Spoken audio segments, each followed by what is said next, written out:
speak today. Sorry, I'm a little short, so this might seem a little awkward. Before I start out talking, I do want to mention something that I think is very important.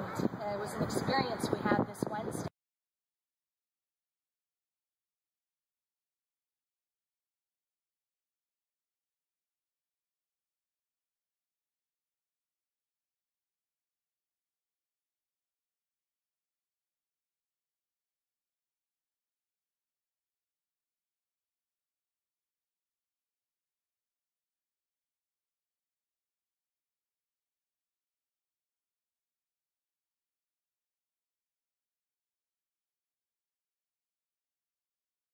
And Karen Gessman, and even our intern from Roberts University, and we all sat and listened to this woman just talk about her pain and her confusion and her desperation.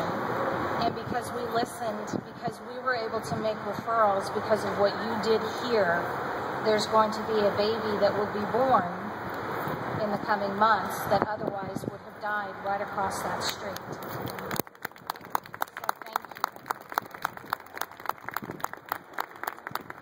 Now, I know that Kristen brought up this amazing statistic of the 1 in 3, but I would like to ask for you to do something with me for a moment. If every woman here will take the time to look to her left and then look to her right until you identify another woman. I want you to keep that in mind as you realize that 1 in 3 of you, if we don't do something to change the abortion laws in this country, if we don't do something to save life, by the time you're age 45, statistically it says you will have an abortion. That's 1 in 3 mothers and sisters, grandmothers, aunts, co-workers, friends, daughters. Some of you who might be sitting here right now listening to me talk about abortion. Look around you and even think about your families at home. Think about the statistic that they might become if we don't continue our prayers and our commitment to this event. And let's not forget, for every one of those women, there is a man who also shares that grief of lost parenthood. Some of them may not even be aware that it happened. I think that's another tragedy that we need to also remember when we're remembering the women that suffer. Now, a little bit about me before I go any further. I was raised by an immigrant father from Hungary. My parents were refugees, and lived with my sister as well, who is 2 years younger than me. My upbringing was met with a lot of obstacles, starting with divorce, feelings of abandonment. I endured a lot of abuse, and a never-ending push to be perfect. I was an A student. I was musically, athletically, and academically gifted. I was good at following the rules, in fact. I didn't do drugs, but sure I drank, but everyone drank. I was normal. I was a perfect child by most accounts, until I began a little rebellion in my later teen years. But by most standards, even my rebellion was not that bad. My father never even really worried about my decisions, as he later told me. And I find it now interesting how that would change. Fast forward to when I'm in my late teens. I have a lot of angst and I feel very alone. I'm making one bad decision after another, all in the course of a few months in 1991. I am about to become a statistic. The summer of '91, I, the A student, the rules follower, the good egg, I became 1 in 3. I made the decision to have an abortion when I was just 17 years old. And it was the last thing I thought I would ever do. I was scared and surrounded by people who told me that abortion was the best thing, not only for me, but for my baby. Yes, people actually said my baby should die and that it would be better if my baby died. I was flown to New York City. I sat helpless in a waiting room filled with women who were also having abortions that day. They all tried to comfort me and tell me I was doing the right thing, that the pain in my lower back probably meant I was going to have a miscarriage anyway. And in that moment, I chose to believe them. When I woke up, I heard screaming. And then to my horror, I realized it was my own voice, and I was the one screaming. Screaming for my baby, clutching my stomach and begging for her. I was too late. I knew in that moment the terrible thing I had done, and I couldn't take it back. My life afterwards was a series of bad decisions and poor choices in relationships. I felt worthless inside. I didn't deserve compliments, no matter what I did. And it could never erase the stain of blood on my hands. I was lost. My story could have ended there. I could have become just another person who experiences trauma and never regains who I was meant to be, who God intended me to become. If not for His mercy and love, I would have remained lost. In a dark abyss, isolated and alone. I did start out that way, in fact. I spent years in a downward spiral, moving from one bad relationship to another.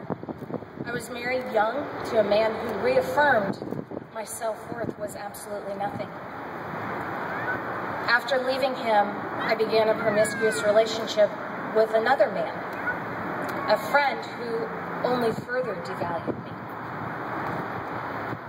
My life became a series of bad decisions, whether romantic, getting involved in heavy drinking and a partying lifestyle, or simply in the way I chose to be irresponsible in general. How bad did it get, you might ask?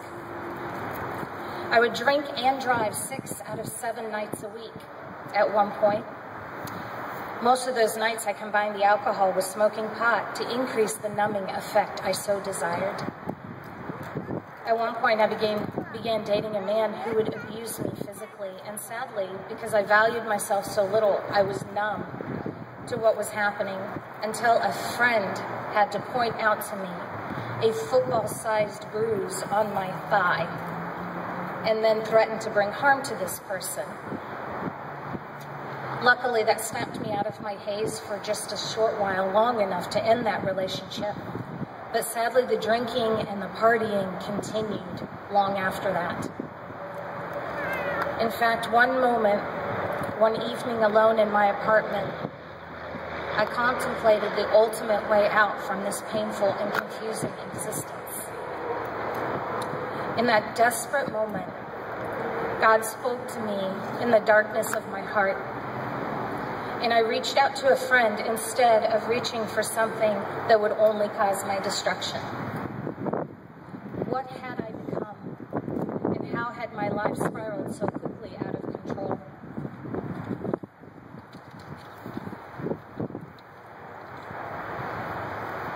Dr. Teresa Burke, who has actually founded Rachel's Vineyard Ministries, actually has given a name to what I was experiencing, and that was forbidden grief.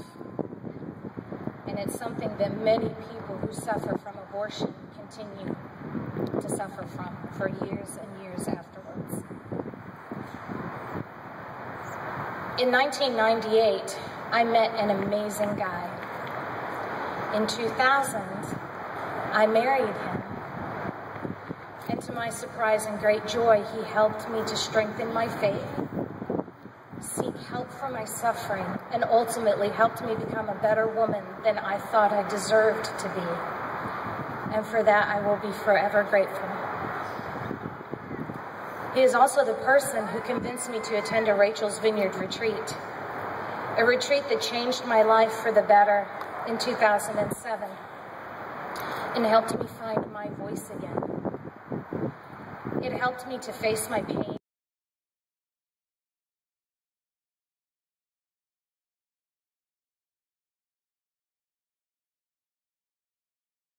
The retreat with me I have since been able to take courage and speak more openly about my abortion experience as well as my other life experiences. That has been another part of my healing, and I am grateful to God for providing me an opportunity to turn my pain into something that might possibly help someone else. Perhaps someone here in the crowd right now, someone else who might also be suffering in silence. Today, my husband and I both work with the Tulsa branch of the Rachel's Vineyard team, and we seek to serve others who carry the grief of one or more abortions. It has been a part of my continued healing and a source of growth and joy, seeing the lives that are forever changed and transformed as a result of a retreat. The next retreat is scheduled for November 2nd through the 4th. All inquiries are confidential, and all who have suffered as the result of abortion are welcome. I encourage you to reach out to anyone who suffers so they might know that healing is possible.